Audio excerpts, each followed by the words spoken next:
حسيتي إنك في سباق وإنك كل يوم لازم تظهري بأحسن شكل، تخلصي شغل وتهتمي ببيتك وتكوني لطيفة مع الناس، ومع ذلك لما بترجعي آخر اليوم وتنامي بتحسي إنك مقصرة.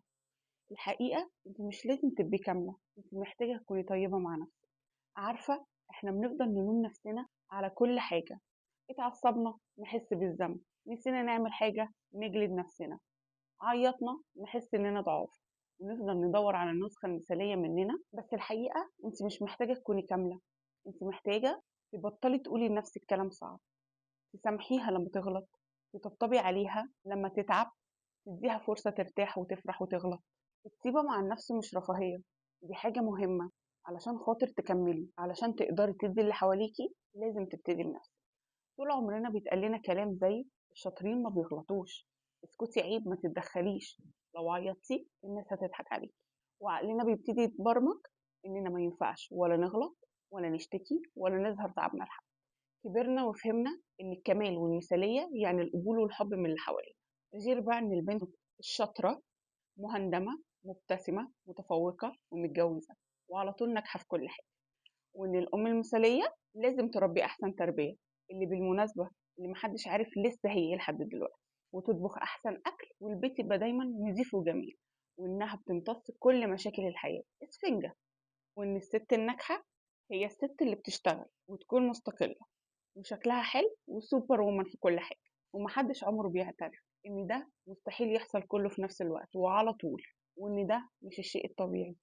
واكتر حاجة بتحطك تحت ضغط السوشيال ميديا، الصور اللي قدامك 24 ساعة. مفيش بيت مترتب على طول علشان جواه ناس عايشة، مفيش ام بتضحك وسط زن العيال، ومفيش حد اللبس بتاعه بيرفكت 24 ساعة. انا مش بقول ان ده مش موجود على طول، بس تفكيري ان ده الحال 24 ساعة ده مش واقع. هو ممكن يكون موجود جزء من اليوم، لكن مفيش حد كده الا 24 ساعة. وده اللي بيخلينا نحس بشعور أقل، ونبدأ نقارن حياتنا الحقيقية بحياتهم، وننسى إن هما بيشاركونا جزء من الواقع. وللأسف في حاجة كمان بتخلينا مضغوطين، اسمها أصل هيقولوا عليا إيه. خايفين من النقد، من نظرات الناس، من كلامهم اللي ممكن يضايقنا حتى لو فعلا احنا بنعمل اللي نقدر عليه. بنحاول نثبت إننا تمام علشان خاطر نكسب رضا الناس، وده اللي بيخلينا ندوس على نفسنا. مش نستنى حد يدوس علينا، لأ، احنا بندوس على نفسنا بنفسنا. وعلشان إحنا كبشر بنحتاج نكون محبوبين، بنفتكر إن ده مش هيحصل إلا لو إحنا كاملين. بس الحقيقة أنت كفاية، مش علشان عاملة كل حاجة صح، علشان بتحاولي وبتكملي. افتكري دايما أنت مش محتاجة تكوني كاملة، أنت محتاجة تكوني طيبة مع نفسك. طب هو يعني إيه أصلا جملة أكون طيبة مع نفسي؟ يعني لما حد يجي يهني ويجي عليا ما ردش عليه علشان أنا طيبة، ولا لما حد ياخد حقي أسيبهوله علشان أنا طيبة؟ في ناس كتير بتفهم جملة أكون طيبة مع نفسي غلط. أكون طيبة مع نفسي يعني بطل أتعامل معاها بقسوة، يعني أتعامل معاها زي ما بتعامل مع حد بحبه. وعلى فكرة الطيبة مش ضعف واستسلام وقبول للإهانة. في ناس فاكرة إن الطيبة يعني أسكت لما حد يحرج، أو أتحمل كل حاجة، أو أرضى بالموجود حتى لو بيدوس عليا. بس على فكرة دي مش طيبة ومش هبل، دي قسوة على النفس. الطيبة مع النفس يعني لما أتعب أقول أنا تعبانة، ولما أتضايق أقول أنا متضايقة، ولما أفشل أواسي نفسي مش أجلدها، ولما حد يقول لي كلام مش مقبول مش لازم أرد بزعيق، وإن أحط حدود من غير ما أجرح حد، وإن عادي أقول لأ من غير ما أحس بالذنب. مش لازم أرضي كل الناس على حساب نفسي، ولا لازم أشارك كل حاجة مع الناس، مش ده الطبيعي يا جماعة.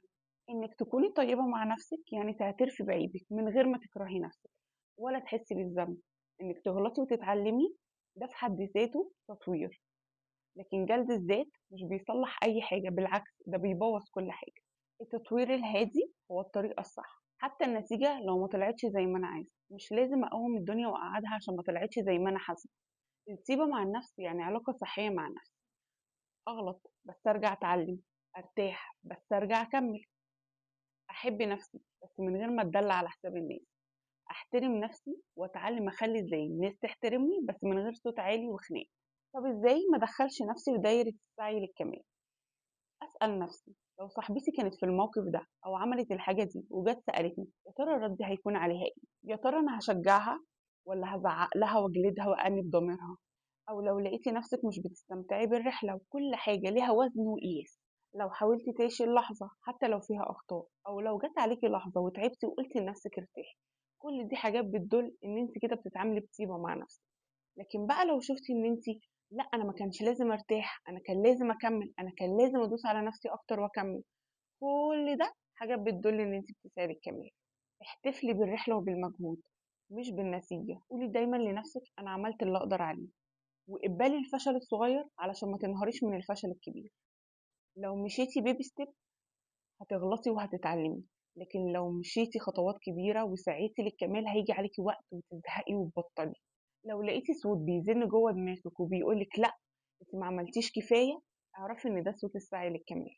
وخلّيكِ دايمًا عارفة إنِّك تلبسي اللي يريحِك، ده أول طريق علشان خاطر تقبلي نفسِك وترتاحي معاها. ودوّري دايمًا على حاجات بتحسسِك إنِّك حلوة ومنوّرة. خلّيكِ دايمًا عارفة إنِّك كفاية، مش علشان بتعملي كل حاجة صح، لكن عشان بتحاولي وبتتعلمي وبرضه بتكمّلي. أنتِ تستاهلي حُب وتقدير حتى في الأيام اللي أنتِ مش شايفة فيها أي إنجاز.